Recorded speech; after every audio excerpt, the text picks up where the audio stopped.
మన 58 నెలల పాలనలో ప్రతి కార్యకర్త కూడా గ్రామంలో కాలర్ ఎగరేసుకొని వెళ్ళి మాట్లాడే పరిస్థితి ఈ 58 నెలల కాలంలో వచ్చింది మీ జగన్ వల్ల.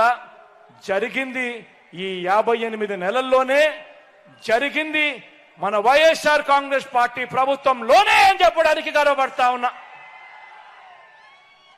మంచి చేసిన మీ జగన్ మీ అందరినీ దేవుడిని నమ్ముకొని ఎన్నికల బరిలో ఉంటే, చెడు చేసిన బాబు పొత్తుల్ని, మోసాలని, అబద్ధాలని, కుట్రల్ని నమ్ముకొని ఈరోజు చంద్రబాబు నాయుడు గారు రాజకీయాలు చేస్తా ఉన్నారు. ఇదంతా చూస్తే మనందరికీ కూడా అర్థమయ్యేది ఒక్కటే, మరో ధర్మ అధర్మ యుద్ధానికి రెడీ కావాల్సిన టైం వచ్చింది. మరో ధర్మ అధర్మ యుద్ధానికి రెడీ కావాల్సిన టైం వచ్చింది. ఈ యుద్ధంలో ధర్మం వైపున మీరు నిలబడడానికి, యుద్ధం చేయడానికి మీరంతా కూడా సిద్ధమేనా అని అడుగుతా ఉన్నాను. జెండాలు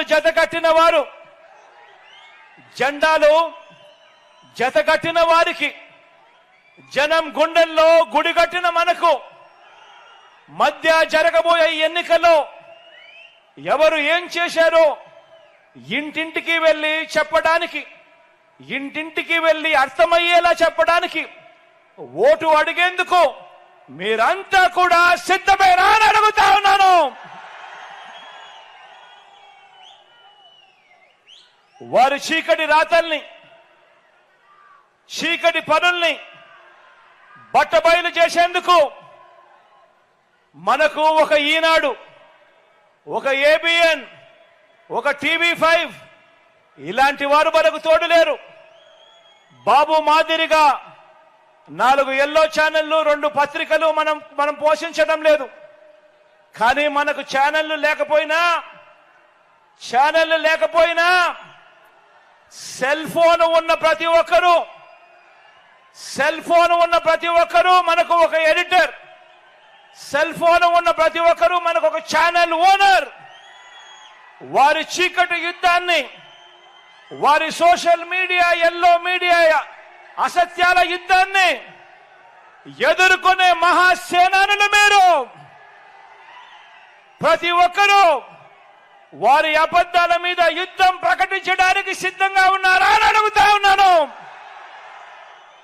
సిద్ధంగా ఉంటే జేబులో నుంచి సెల్ ఫోన్లు బయటకు తీయండి.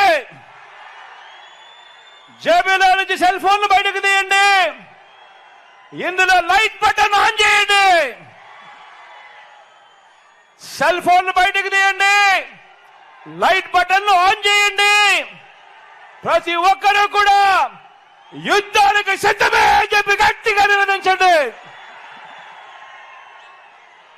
విశ్వసనీయతకు వంచనకు మధ్య జరుగుతా ఉన్న యుద్ధంలో మీరంతా కూడా సిద్ధమేనా అని అడుగుతా ఉన్నాను. పేదవాడి భవిష్యత్తుకు అండగా నిలబడేందుకు మీరంతా సిద్ధమేనా అని అడుగుతా ఉన్నాను. మంచి చేసిన మనందరి